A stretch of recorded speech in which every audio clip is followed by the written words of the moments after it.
Hi, folks. Sorry, a little bit of a delay. There was a password change that the office didn't tell me about. So I'm here for the Gardener's Workshop Ask the Flower Farmer Takeover. Lisa's taking the afternoon off, so I'm going to be here to answer your cut flower questions. As far as asking a question, if you look down on the bottom right of your screen, there's a little bubble with a question mark. That's where you put in your questions. Just click on that, type in your question, and I'll be able to read it. Click on that, I've answered it, and keep track of the different questions. So at the bottom right of your screen, the little bubble with the question mark, that's where you want to put your questions. Again, my name is Dave Dowling. I've had a cut flower farm in Maryland for 20 years. I now work for Ball Seed or the Ball Color Link office as a sales support or sales rep to cut flower growers all across the U.S.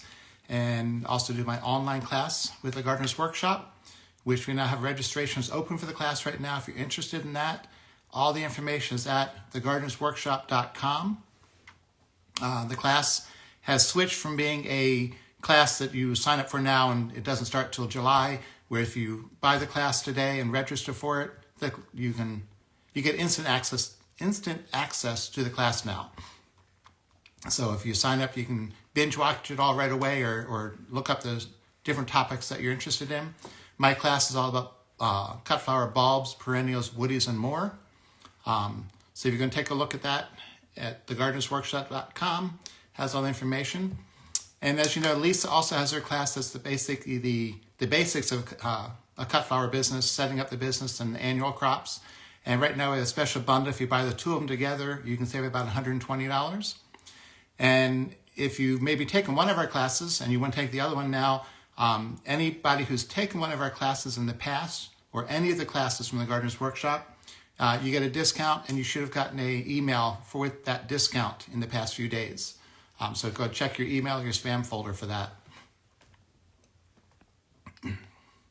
Okay, I see a couple of questions here. Let's see what people are asking. Got my glasses on so I can see it. What are the best varieties of 9-bark, smokebush, and baptisia for Zone 8? Well, for the baptisia, there's the old standby called Australis, which is this typical bluish purple color. It's the cheapest one to buy, but Proven Winners has a whole series out now. There's yellow, bright yellow, burgundy, purple, almost a black one. There's a white one. They're all good. Any of them will work. The only thing is if you buy the Proven Winner type, they're more expensive, but it's definitely worth it because a baptisia plant after 2 or 3 years is going to give you 30, 40, maybe 50 stems per plant. So, even if you spent $3 on a plant, you're going to make $50 a year off of that plant, year 2 and 3, and from then on. So you can't go wrong with any of the baptisia. Just make sure it's a taller variety. I don't think there's any short varieties out there yet. Unfortunately, a lot of the perennial breeding, the new varieties are bred to be short and stocky, so they fit in a pot on the bench at Home Depot or the garden center. So you always got to be careful. I know there's some phlox that are beautiful, but they're only 8 or 10 inches tall. So always check the height. But like I said, I don't think there's any short baptisias on the market yet. It's a pretty tall plant, and I don't think they're going to be able to breed down to get a shorter variety of that. For the 9-bark, I'm drawing blank on the names, but again, there's some that are from Proven Winners that are the, one is called Summer Wine, I believe. It's a dark purple color. They have a copper color one, used to be called Coppertina. Those are fine. And for smokebush, there's not many to choose from. You just get the generic old-fashioned one that's been around forever, and you can't go wrong with it. But on both of the 9-bark and smokebush, make sure you cut them down every spring before they start to grow, and then you get nice tall stems to harvest. It's definitely not a plant that you don't want to let just grow every year and not do a lot of hard harvesting and cutting all the stems. Otherwise, you end up with this big bush with lots of branchy, short stems that aren't much good. The next question is, Early Bird Blooms wants to know the best way, how long can you store peonies when they're wrapped in the bud? Now, they're talking about taking peonies where you harvest them at the marshmallow stage, make sure the foliage is totally dry, no moisture on it, and you wrap them in paper and store them in the cooler. You can easily store them that way for 3 or 4 weeks. I know sometimes people store them for 3 or 4 months. I know at a conference one time in November, a grower in Vermont brought peonies. They looked okay, but they're not going to last that long. I always recommend only storing them for 3 or 4 weeks at the most. If you had to have them for a later event, you could do them longer. Just know that the quality goes down and the vase life also diminishes. So 3 or 4 weeks is about the limit in my book.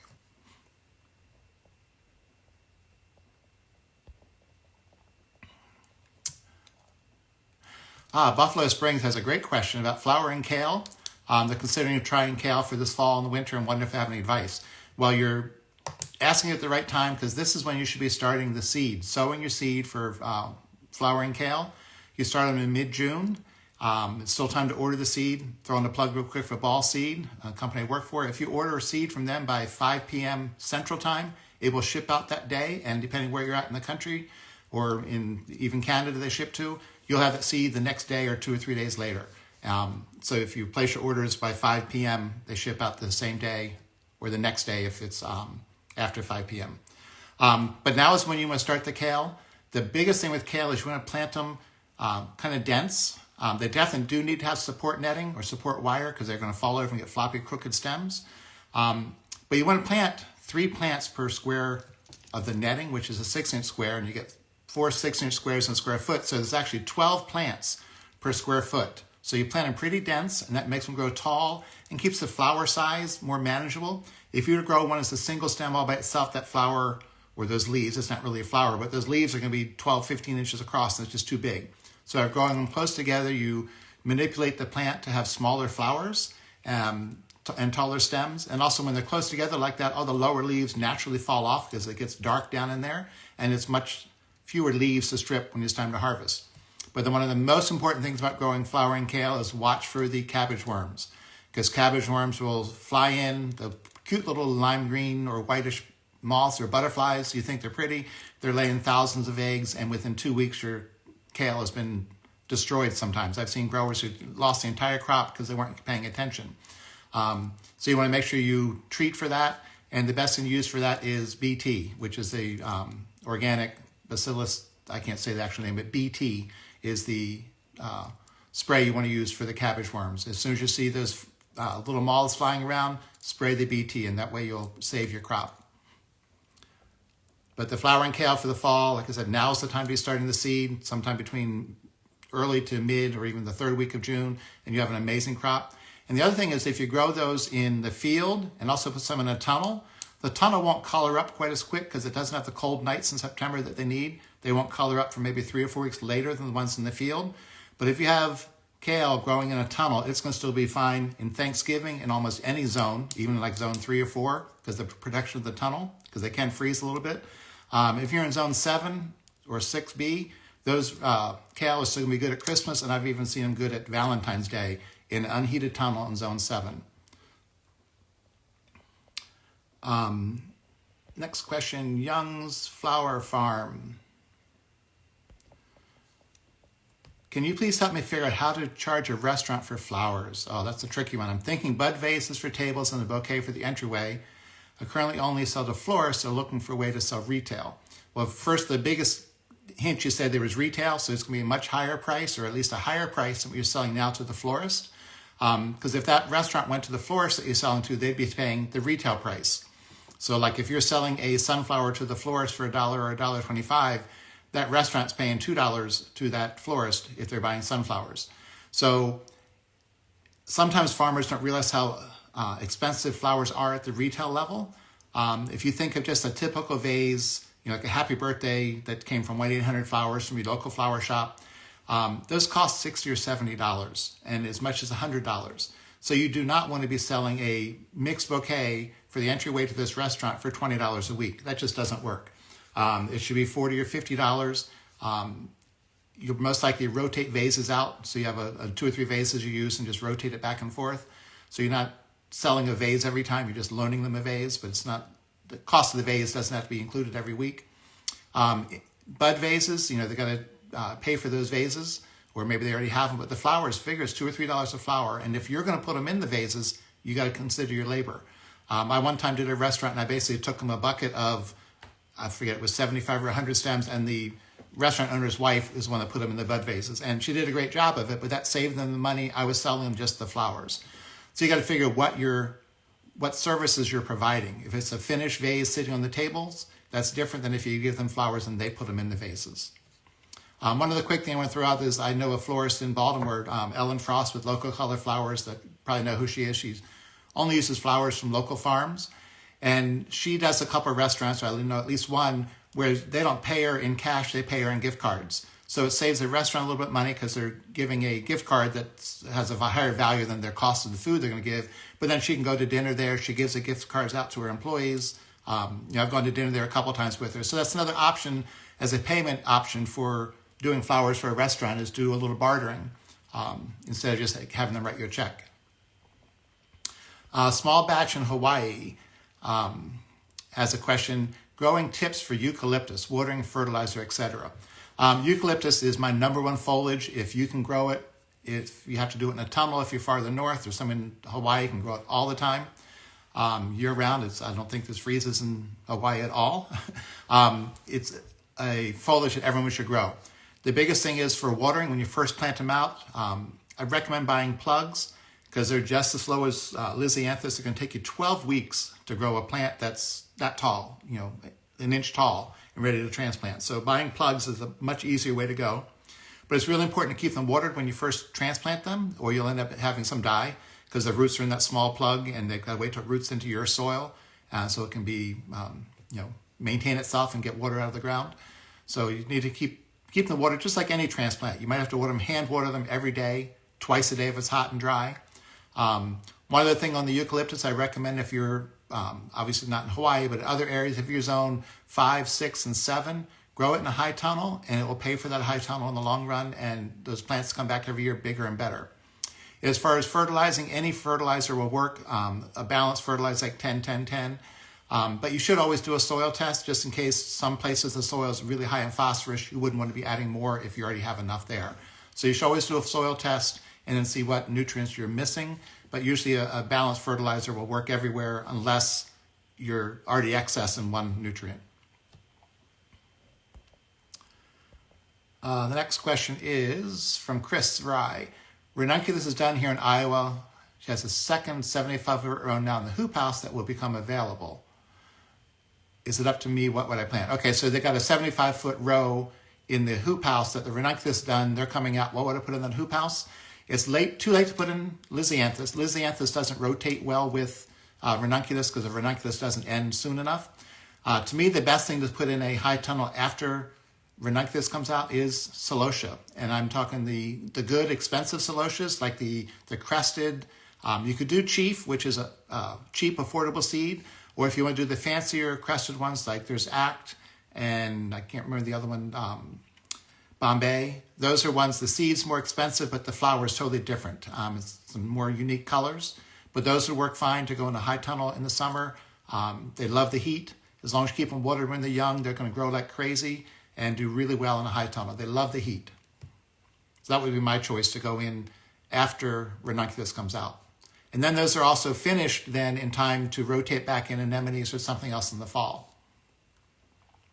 And like you know, you should always rotate your crops. So if you have ranunculus there this winter, they should move over to a different bed and put anemones where the ranunculus were last winter. So you rotate.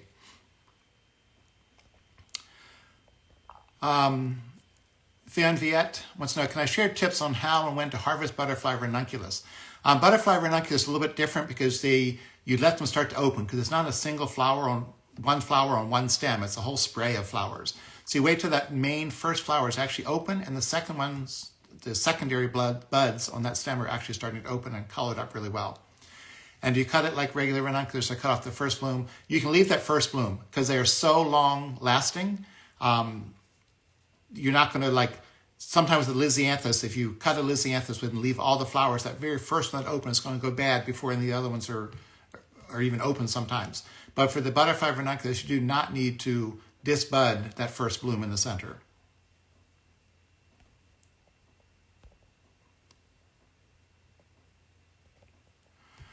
Edith's farm in zone 4 and had flower boxes built. Want to plant tulips in them in this fall. Will they freeze because they're on the ground?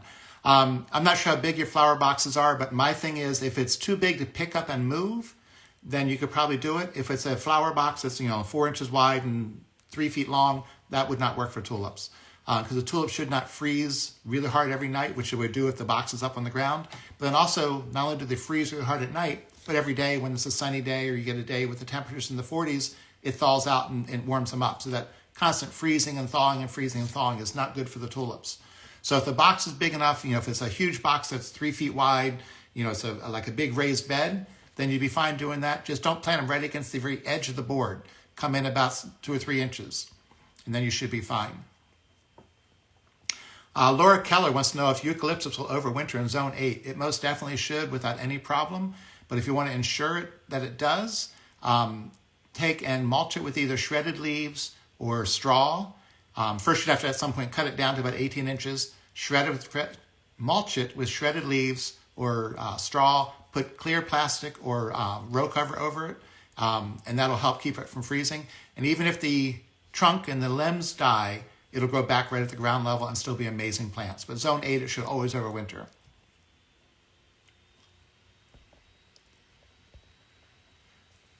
Young's Mill Flower Farm. You're in the second year of farming. Welcome to the club. Turning over beds and looking for perennials. I've got 40 or 50 peonies that were new this year, selling mostly to florist and retail. I'm assuming retail is either the farm stand or something like that. Would you recommend any perennial in particular? 2 minutes from Lisa, so zone 8A. I hope you're going to make it to Lisa's open house, the open farm. That's the last Saturday of June. I think it's June 24th. I don't have a calendar in front of me, but it's only 2 weeks away. Hope you can make it there to visit. Other perennials, you got 40 or 50 peonies. I would definitely get more peonies. I like to say you need at least 100 peonies if you're going to be doing this full time with expecting a lot of income and a lot of sales. You want to have many hundreds of peonies. 300 or 400, 500 is not too many. If you've got a big customer base, and that means either a couple of really good big farmers markets or a dozen florists that use a lot of flowers, you could use that many peony plants. But other perennials, one of my favorites is phlox. There's a variety called David. It's a really tall white one that's mildew resistant. It's great. But there's other varieties. But again, like I mentioned earlier, there's some phlox, newer ones, beautiful flowers. They're 10 or 12 inches tall. Just make sure you check the height. One of the new series that's out by Darwin Perennials is actually called Garden Girls. And those are tall enough. They grow about 30 inches tall. Plenty tall enough for harvesting as a cut flower.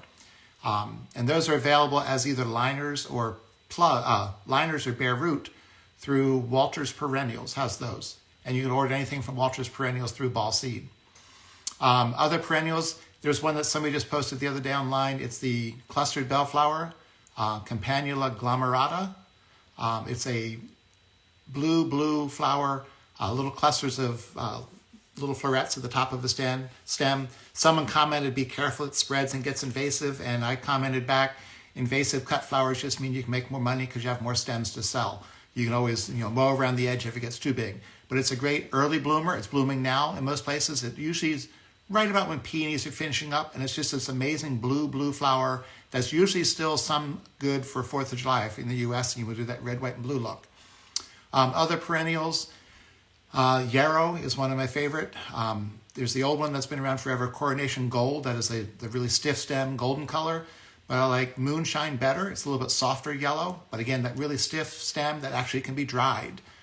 So that one for the yarrow or Achillea. And then sedum. You cannot go wrong with sedum autumn joy. It can be sold as a green bud before they bloom, in flower, and even after the flowers start to go bad, it doesn't look ugly. It's still usable over a really long period of time. You can harvest those usually from, I saw some recently around me here in southern Delaware. We're big enough to harvest right now. So usually by late June, all of July, and into early August, then late August is when the flowers start to die. So sedum autumn joy, and there's some new ones out. I can't remember the name. There's one that has black foliage. If you want something really different, it's a variety. It's called Midnight or Dark Night or something like that. Walters Perennials has that. It's a newer variety. It is patented, so you got to pay the royalty fee, but it's worth it. So those are the perennials I would recommend adding. But definitely up your game on the peonies first. And one other really good one is Baptisia. I mentioned that earlier in the discussion today.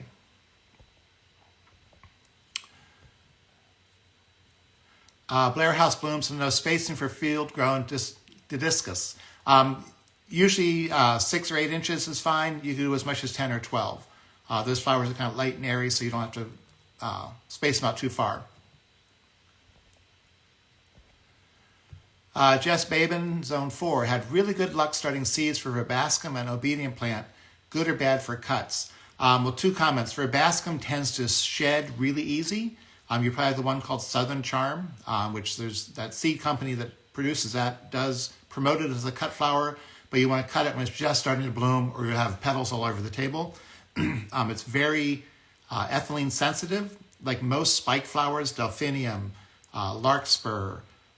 They drop their petals really easy if they're exposed to too much of the ethylene gas. So that means you don't want to pick them until you're ready to sell them. They're not a good one to store in the cooler for several days. I know a farmer one time had a car full of Salvia leucantha. He loaded up the van the night before the market, and the ethylene gas developed in the van overnight, and when he took them out the next morning, they just rained petals on the ground just from being closed up in a closed van overnight. So verbascum, if you want to use that, just pick it as it's just starting to bloom, just starting to open. Obedient plant is great. They call it obedient plant. I could never get it to be obedient. You're supposed to be able to bend the stem and it stays there. Never worked for me. But I had to stop growing it because right when it was blooming, there was a little teeny beetle where I had my farm that always get inside of every little floret. So if you think you got that stem with 50 little white flowers on it or the pink ones, and there's a little black beetle inside of every one, and there was nothing I could do to stop that. I didn't want to spray chemicals to get rid of the beetles, so I just stopped growing it. Obedient plant is one that's supposed to be a little invasive and it spreads, but as long as you don't have that beetle problem and it spreads, you have more stems to pick. It does work as a cut flower. Again, you want to pick it when they're just starting to open. The Painted Petal Flower Co. wants to know, where's the best source for peony plants? Well, I've got to say ball seed. We have several of our vendors or our suppliers that offer them. Edney Flower Bulbs out of New Jersey and Oregon. They have the largest selection of peonies. Last I checked, it's almost 100 varieties. But then we also have a new thing with ball called High Volume Bare Root, where we sell bare root peonies from Holland. You have to buy a full crate, but a full crate is only 60 plants in a size 3 to 5 or 100 plants in the size 2 to 3i. The difference is the 2 to 3i only has 2 to 3 sprouts, 3 to 5 has 3 to 5 sprouts. But the difference in production, if you plant a 3 to 5i plant, you're going to start harvesting off those plants a year earlier than the 2 to 3i. So I always recommend getting the 3 to 5i, even if it costs you $2 or $3 more, you can get your investment back faster. So that's my source for peony roots, is from order through ball or ball seed or ball color link, and from the different vendors or different suppliers that we work with. Peony usually ship the 2nd or 3rd week of October. My recommendation is always have your beds ready to plant. You already prepped your beds, checked your fertilizer. If you're going to grow them in the black landscape fabric, you have that already and in place and ready to go. So when those plants arrive, you're ready to plant them right away. Because nothing's worse than have the peonies show up the 3rd week of October and you're in an area that all of a sudden 2 weeks later you get this early snowstorm and you haven't planted your peonies yet because you don't have the bed ready. And then you're stuck out there working in the snow or doing something like trying to save them to plant in the spring, and that's never a good idea. You want to get them planted as soon as they arrive. Back to the question, somebody's asking about the peonies in bud. They also want to know how long you can store them in water. I always like to store them no longer than a week in water. So in the cooler, if you pick, I used to like to pick every day of the week. As you know, if you have peonies, you're picking every day of the week, 2 or 3 times a day sometimes. But you store them in water, keep the water shallow so the stems aren't soaking in water, so maybe only a couple inches of water. And I would store them about a week in the cooler. But you can see that their buds are still firm and tight. They haven't blown open. They're still good to sell. But about a week in water. If you want to do longer than that, you want to store them dry. Experience with bronze fennel as a bouquet filler. It's beautiful. Yeah, it works fine. It's that big umbrella shaped kind of a, I don't know what color. It's not really green. It's got a weird color to it. But it also smells good. It smells like licorice. So that's great. It does work as a cut filler. But make sure you harvest it all because it can go to seed and come back and be a little too thick, kind of weedy in the next year. Harmony in blooms. Her stock only blooms along the tips and not along the stem. Is it my bad planting timing or something to do with spacing or soil? I grow both cats and iron. Appreciate your help. It could be the time you're planting them. If the nighttime temperatures are getting too warm when they're trying to open, they're going to say, I'm blooming the tip of this flower stem and I'm done. It's too hot. Stock likes to have nighttime temperatures in the 50s when they're actually opening and the flowers are blooming. If your nights are in the 60s or you have them in a tunnel and you're not venting it enough and you're cooking them during the day, even if it's getting to 56 or 58 at night, but you're too hot during the day, that plant's not going to open all the way down. Plus, it's really important to make sure you keep them well watered. Any plant that's putting up flower stems or trying to open flowers, if they're starving for water, the flower quality is going to go down. The other thing with stock, make sure you're planting them close together, just like the flowering kale. You want to aim for 12 plants per square foot and make sure you use support netting. This is a good question from Buffalo Springs. Do you pinch the kale and how long is the harvest window? When I was out in California back in March at what they call CAST, so all the plant breeding companies put out all the new stuff, and it's an amazing week. It's 95% cut bedding plants, but there's always some cut flower stuff in there. The one company that specializes in the kale, they also do little short bedding plant ones, and they had a whole series where they were showing how to pinch them, but they haven't figured out how to make that work yet as a cut flower, to where it would be tall enough and then pinched where you'd have 3 or 4 little flowers. I know I sometimes had where a plant would get damaged and it would branch, but it never quite was the quality I wanted to pinch it on purpose. So it's something you could experiment with. If you have some kale, just pinch a half dozen plants and see what they do for you. You wouldn't pinch them until they're tall, because you're not trying to pinch it to get 6 tall stems. I think you're trying to get a spray of flowers up together at the top of one stem that would harvest as a group of flowers.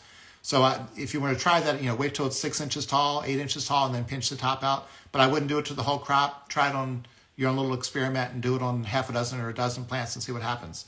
But here's a really good question. How long is the harvest window? The harvest window on flowering kale can be from second week of September when they first start showing color. Depends on where you're at. Your nighttime temperature is cool in the 50s is what causes it to color up. So early September until after light frost in a tunnel till, like I said earlier, Thanksgiving, Christmas. So the harvest window is really long. It's not like a sunflower where, the sunflowers are ready today. That one petal's getting loose, starting to come up from the center disc. I got to pick sunflowers. You can walk away from this kale and not even think about picking them for the next week or wait 2 more weeks and pick them again. Just keep an eye out for the worms, the cabbage worms. But yeah, there's a very long harvest window. It's one of those things that if you don't want to harvest them today, leave them. They're still good next week.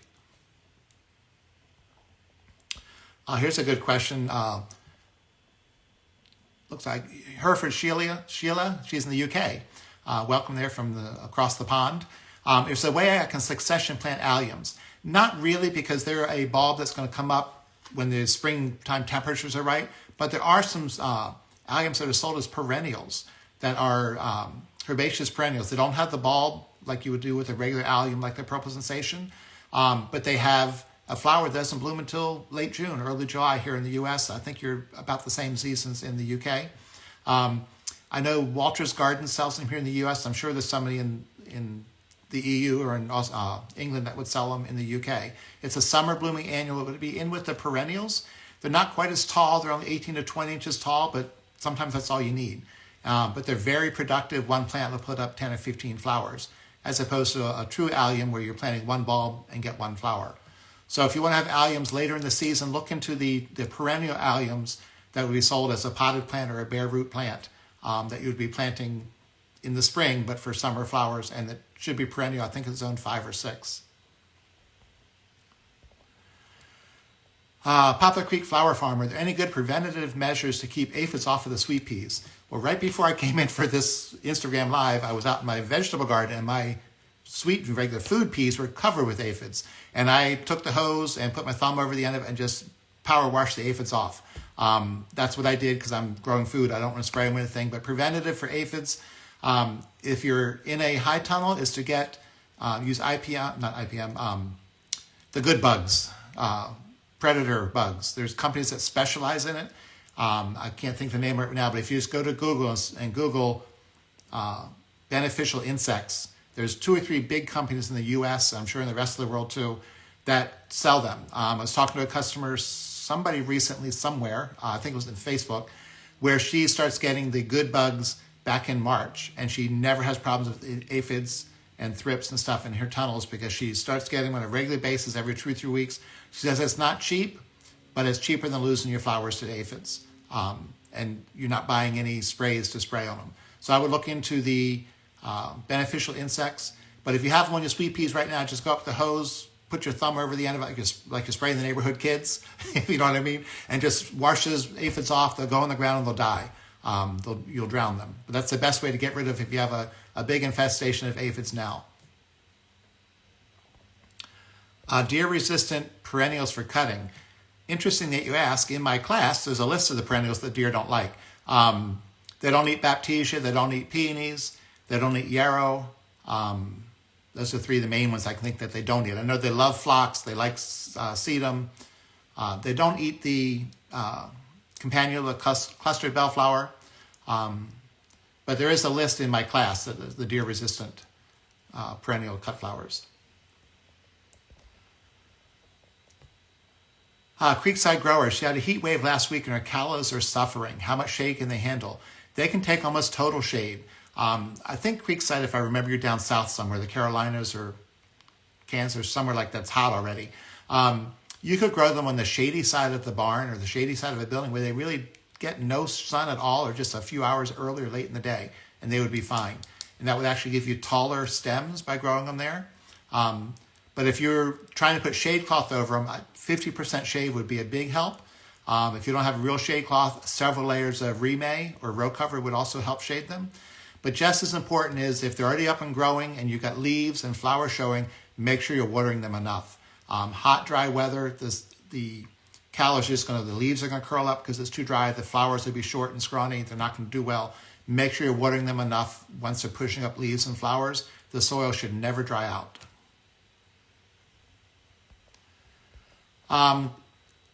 Shortstop flowers, zone 3, so a little bit cold up in Saskatchewan. Is Lady's Mantle a good sub for Buplorum? Lady's Mantle would not, it's a great thing to grow. It's the same color, but it's short. It grows maybe when you've got the flower 8 inches tall. The foliage is also great, but it's not a sub for Buplorum. You'd want to grow both. And up in zone 3, I don't think you do Buplorum fall planting it like a cool season annual or the cool flower.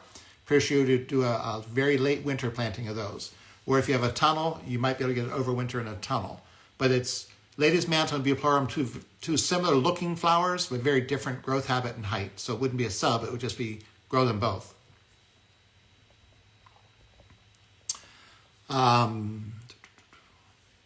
Creekside growers, 2 questions. First, you're harvesting Campanula Champion. Are they a one and done, or will they send up new foliage and flowers? They're a one and done. The Campanula Champion, there's Champion 1, Champion 2, and Champion Pro. They're all a little bit different in the size of the flower and the number of flowers, but they're all the same. They were bred for cut flower production. They're a one and done. Sometimes you may get a little side shoot if you got a really big plant, but it's a one, cut it and you're done. Captured Moon. I planted a peony plant last year. It came back great, but didn't put out a single bloom. Why? Could either be planted too deep, not enough sun, and also how big was the plant when you started. If it didn't have a flower on it last year, I don't know if you bought bare root or if you bought a potted peony. If it was a potted peony, you might have already had a flower on it. It should have flowered this year, but they need to have full sun. Make sure the crown or the eyes are down on the top of the root are no more than 2 inches deep. And also it's really important to make sure that they're watered in July and August because that's when they're making the new growth and beefing up the root and making the eyes or the sprouts for next year. So make sure it's full sun. And again, if you start with a small plant, like, you can buy peonies at the hardware store in the little cardboard box in a plastic bag. They may take 2 or 3 years before they bloom. So I got one last question and then I'm running out of time. Rosinia Farm has a question. What can I grow between May and June for my CSAs? You didn't say where you're at, but I'm guessing you're probably zone 6 to 8. The clustered bellflower, Campanula glomerata, is great. It's a great filler. For early to mid-May, the true biennial sweet William, the one that you have to start the seed in August, plant it out by late September, it overwinters, and it's blooming in May. Usually Mother's Day and a little bit after and into early June. Great filler, great colors. You can buy the seed and start your own, or we sell plugs through Grow and Sell in Pennsylvania. Those are great. Baptisia, the perennial, it's blooming right as the peonies are finishing up. Usually you always see peonies and baptisia in the same arrangements. Those are great. And obviously peonies for May, depending where you're at. Some places in warmer areas in May, they're finishing up. Some places when I was in New Jersey, they were just starting in the first week of June. As far as shrubs, or woodies, there's the snowball bush called, I'm drawing a blank, Opulosterum, drawing a total blank what it is, but it's the snowball bush, blooms in June. And any of the cool flowers should still be blooming for you in May. If you don't have Lisa's book, Cool Flowers, go to thegardenersworkshop.com, pick up that book. It's a great book to have. Lots of cut flowers in there that you plant in the fall or very early spring, and they're blooming for you in May and June. Like Lisa always says, that's the cash crop for the spring. You got to plan ahead and plant it in the fall or very early winter or very early spring. So I'm out of time. I'm only supposed to go half an hour. I've been 35 minutes. Just want to remind everybody that the registration for my class is open now. If you go to thegardenersworkshop.com, just click on the online classes. You can find mine. There's a special deal if you need to sign up or want to sign up for both my class and Lisa's, you get a discount. If you're already a student from any of the classes from the Garden Workshop, you can get a discount. You would have got an email with a discount code for that. If you have any questions, I don't think I'm back for Ask the Farmer again until 4 weeks from now, and I'm not sure if I'm even on the schedule for that. But Lisa will be back here, or somebody will be back every Wednesday at 12:30 Eastern on the Gardener's Workshop page at Instagram for Ask the Flower Farmer. Thank you much, and you'll have a great day.